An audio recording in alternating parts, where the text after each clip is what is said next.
వీళ్ళల్లో కొట్టిన పోలీసులు కేసులు పెట్టా ఉన్నారు. వీళ్ళ దగ్గరికి వచ్చి 20 మంది వీళ్ళని అటాక్ చేస్తే కేసులు పెట్టింది ఎంతమంది మీద? కేవలం 2 మీద మాత్రమే కేసులు పెట్టారు. ఇదే దాంట్లో క్రియాశీలకంగా వ్యవహరించిన రమేష్ నాయుడు మీద ఎందుకు కేసు పెట్టలేదు? మిగిలిన వాళ్ళందరినీ కేసులోకి ఎందుకు తీసుకొని రావడం లేదు అని చెప్పి ఇదే పోలీసులను, ఇదే చంద్రబాబు నాయుడు గారిని అడుగుతా ఉన్నా. ఇదే గ్రామంలో ఇదే తెలుగుదేశం పార్టీకి సంబంధించిన ఎమ్మెల్యే బంధువులు, వీళ్ళంతా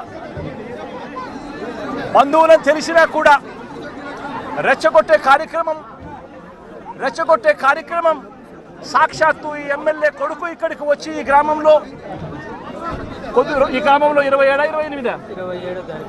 27వ తారీఖు ఆయనే వచ్చి రెచ్చగొట్టే కార్యక్రమం చేసిపోయినా కూడా ఆయన మీద కూడా కేసు ఎందుకు పెట్టడం లేదు అని అడుగుతా ఉన్నా.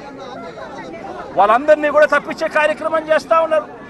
తూతూ మంత్రంగా 2 మీద మాత్రమే కేసు పెట్టారు. కానీ ఈ హత్యను ప్రోత్సహించిన ఎమ్మెల్యేను కానీ, ఎమ్మెల్యే కుమారుడు కానీ వారి మీద మాత్రం ఎటువంటి చర్యలు కూడా తీసుకోలేదు.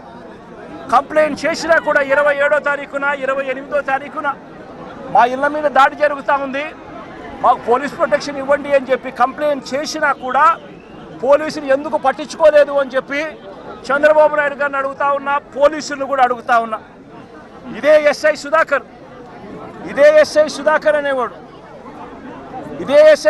అనేవాడు వీడియో కాల్స్తో ప్రతి ఎంపీటీసీలని కూడా తానే ప్రలోభాలు పెడుతూ తన ఫోన్లో నుంచే వీడియో కాల్స్తో వాళ్ళతో ఫోన్లో మాట్లాడించి తానే క్రియాశీలకంగా ఇదే రామగిరి మండలానికి సంబంధించిన ఎస్ఐ కేసు పెట్టినా కూడా యాక్షన్ తీసుకోకుండా తానే ఇవన్నీ చేస్తూ ఉంటే ఎందుకు ఆ ఎస్ఐ మీద యాక్షన్ తీసుకోవడం లేదు? ఎందుకు ఆ ఎస్ఐ ఫోన్ రికార్డ్స్ను ఎందుకు పరిగణలోకి తీసుకోవడం లేదు అని చెప్పి కూడా గట్టిగా అడుగుతా ఉన్నా.